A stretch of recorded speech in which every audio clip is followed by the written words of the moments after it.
Okay, it's good to have you Yeah, back again this season. it was a pleasure.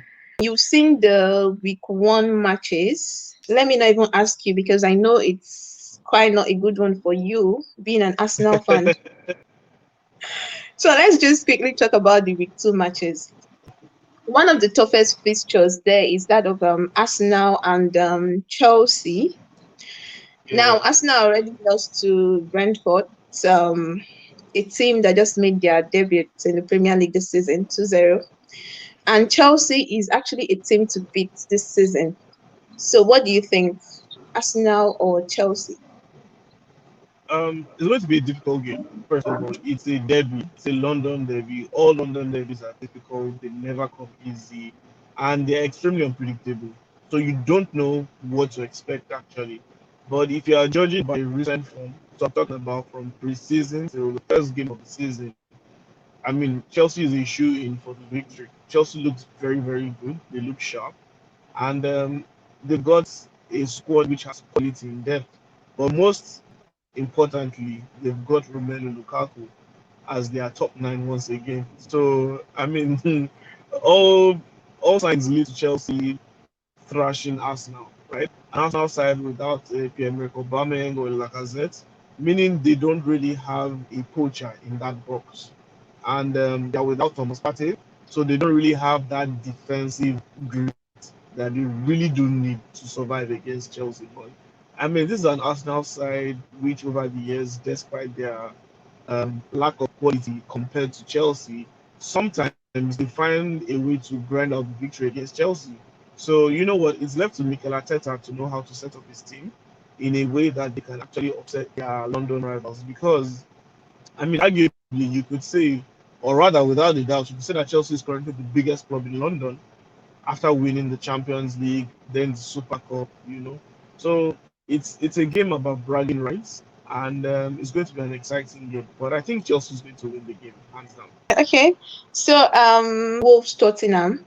And for me, it's quite interesting because we'll see Nuno playing his former team, and he already beat Pep Guardiola's City 1-0. So, what do you think? Do you think they can actually do it again, or Wolves are going to win this time around? Well, first of all, it's going to be a difficult game. But then I think Nuno will get the better of Wolverhampton Wanderers. That's a squad that he knows. And then I think, Wolves still maintain the same setup, which is the 3-4-2-1. And compared to the way Nuno sets up his team currently, going with the same setup of the 4-2-3-1 for Spurs. However, you see that this 4-2-3-1 that Nuno deploys for Spurs, you have both wingers who come infield. So they are basically inverted, and then they give room for the fullbacks, talking about either Ore and Doherty or Davies and Region to move up the field.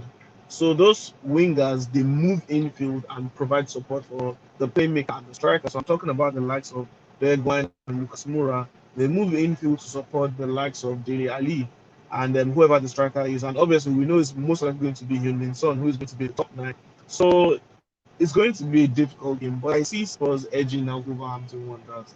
However, don't be surprised if you see an upset. Don't be surprised. Wolverhampton Wanderers have dangerous players who can make it difficult for their opponents. I'm talking about the likes of Pedro Neto, Adama Traore, a miraculously fit again Raul Jimenez, But I think where to actually take advantage of Wolverhampton Wanderers is in the midfield. And I think Spurs edge Wolverhampton Wanderers in the midfield. I think the battle of that game is going to be won in the midfield. And I see Spurs winning that actually. So it's going to be a comfortable victory for Nuno Espirito Santo against his former team. So, Liverpool Burnley. Liverpool already won Norwich 3-0 in the opener, and I think Burnley lost. Yeah, they lost to Brighton. But Sean Dyche has always been a pain on Liverpool's neck over the season. So and then they are playing in Anfield. I think Liverpool should win, but then it's Burnley. So what do you think? Liverpool Burnley is going to be an easy game for Liverpool. Liverpool had a good preseason, and they've got certain players getting back to full fitness. I'm talking about the likes of Bobby Firmino, Fabinho, and because Yeah. they were involved in the Copa America, and also Thiago Alcantara looks good this season. Seems to, despite his involvement in the Euros, he seems to be in good form, and all players looking healthy and sharp. Talking about the likes of Naby Keita, as well as Oxlade-Chamberlain. So look, Liverpool squad is as exciting as ever.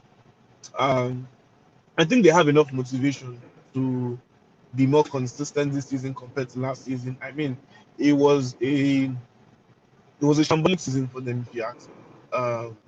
Early exit from the Champions League, and then they were just struggling in the Premier League all through. And for me, I believe it was just an issue of complacency. But it's not going to happen this season. You might see a bit of that if they don't sign new quality players, right? The signing of Ibrahim Konate is good, due to the long-term injuries that they experienced with Van Dijk and Joe Gomez last season. However, I think they need to bolster up in attack going forward. Divock Origi is not as reliable as he used to be.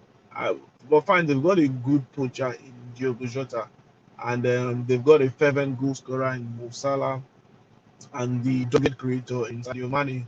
But I believe they still need that natural goal scorer. I think someone like that is needed in the squad. So let's see what Jurgen Klopp is able to do for the end of the transfer window. So Leeds Everton. Bielsa's Leeds were trashed 5-1 at Old Trafford last week. So what do you think? Do you think they will actually bounce back and win Everton? I think Everton won. Yeah, they won their match. They won Yeah, Everton, yeah, Southampton yeah. 3-1. Yeah, so what do you think? Leeds or Everton? I think that game is going to be raining goals. It will be goals galore everywhere, goals galore, because both teams are not solid defensively.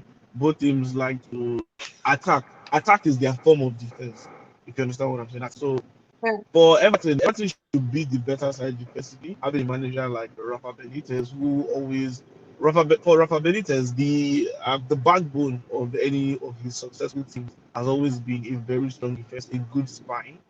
So I'm looking forward to the return of Jordan Pickford. I'm expecting to see a bigger role from Michael Keane this season. And with Yerimina, he's hot and he's cold. You don't know what to expect. So maybe you see someone like Timothy Godfrey stepping in and being Michael Keane's centre back partner for the better part of the season, or maybe even Mason Holgate, as the case may be. But going forward, that Everton are blessed going forward. They've got new signings and they've got a solid midfield.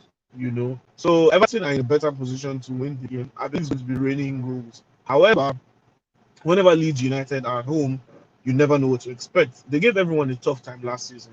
You will not go to Ellen Road and it will be easy for you. Definitely not. So it's going to be a tough game. But first of all, I predict a lot of goals in the game. And if anyone is going to win the game, it's probably going to be by a very, very narrow margin. And I see Everton actually trying to make a win at Ellen Road. So maybe 5-4, 5-3. 8 or 9 goals in a match. Definitely. I see that happening in the game. I see that happening.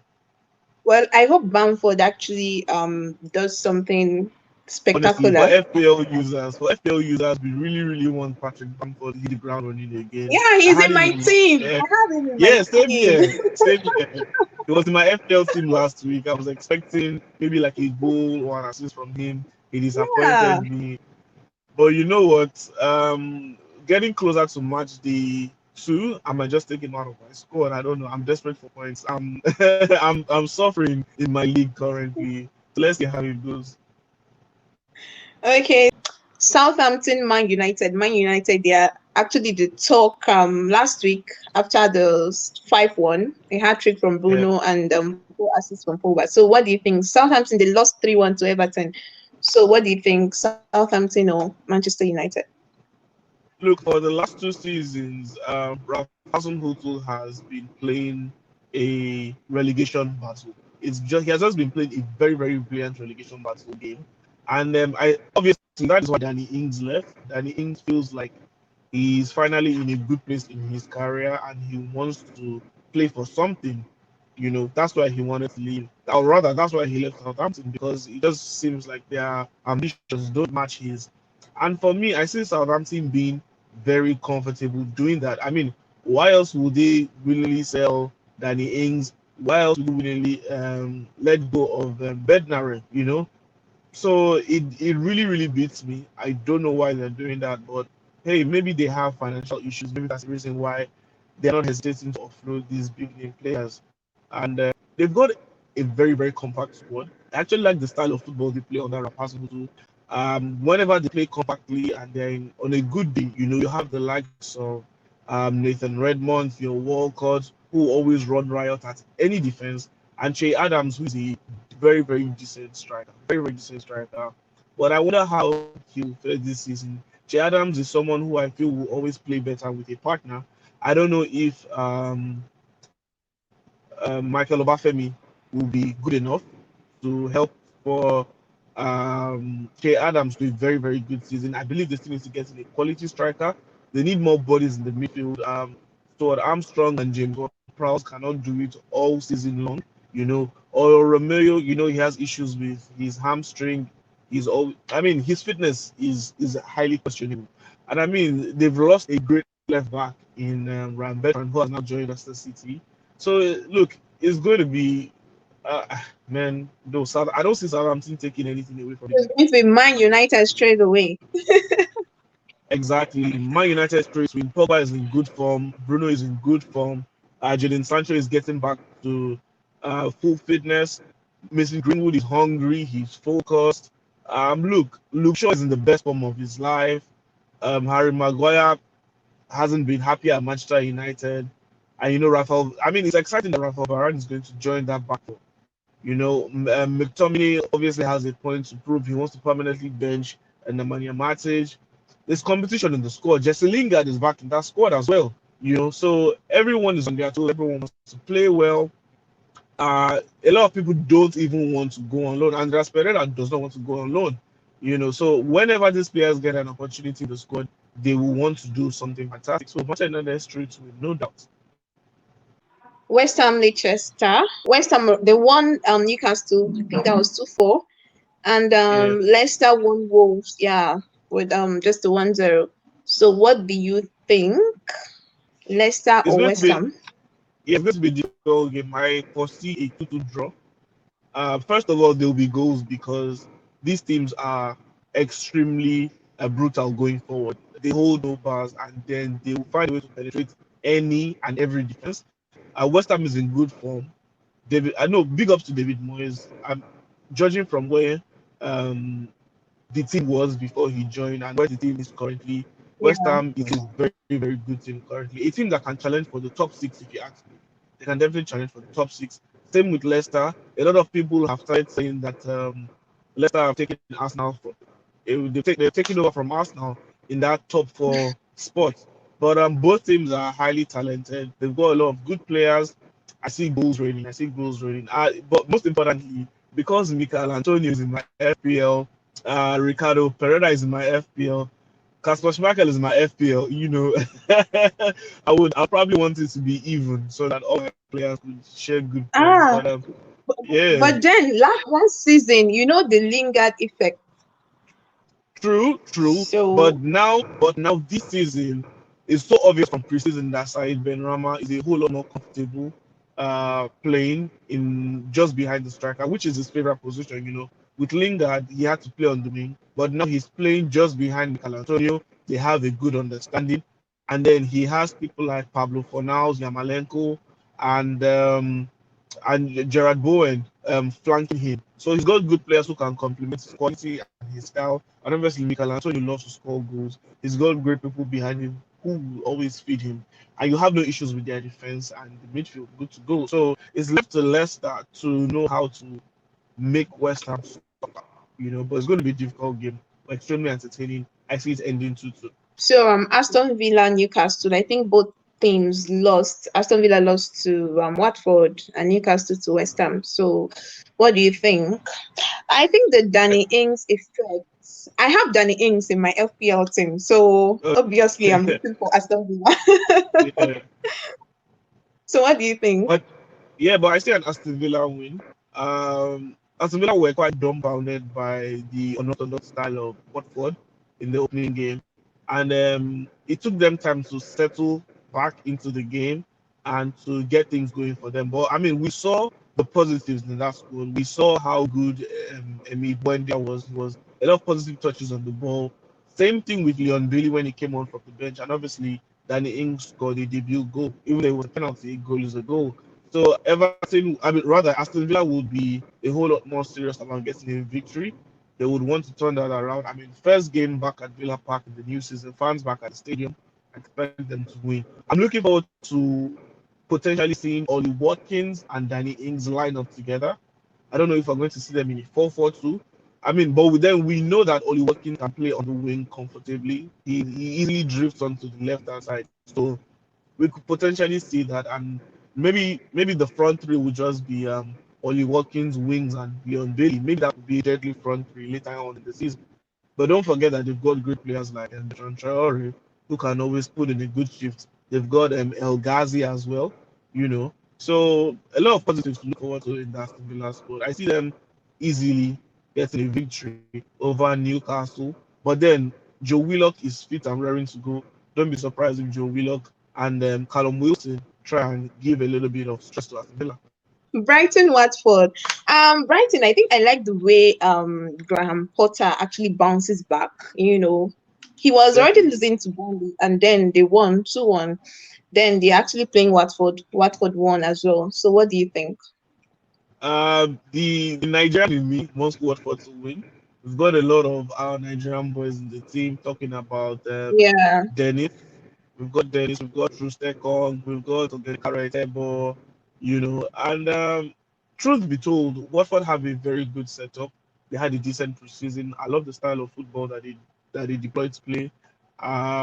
It's exciting to watch, and I see that bit of zeal and desire compared to most Watford teams that have come back from relegation to the Premier League in recent years. So I like this Watford team. I think it's different. I think they can easily, not easily, rather they can survive relegation. This Watford team can survive relegation, if you ask me. So it's going to be a difficult game, very very difficult game for the opponents. You know, but then on paper, I would say that Watford's opponents look a whole lot more better. They definitely look a whole lot more better on paper. The thing about Premier League games these days is the fact that it's highly unpredictable. yeah. And at the end of the day, what happens is what goes on the match day. But fans coming back into the stadium would have a huge factor on this as well.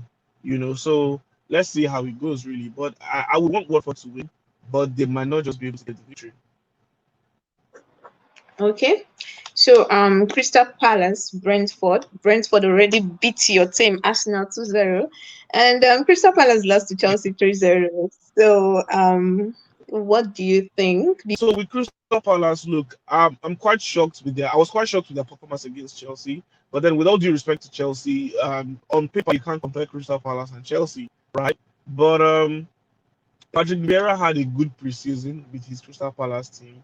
They've got good signings, and I was expecting a whole lot more from them, right? But they just couldn't put it together against Chelsea, and I just wonder because they're going to play more difficult games in the Premier League so far this Yeah. season. So if they couldn't put up a good fight against Chelsea, what's going to happen against the other big teams?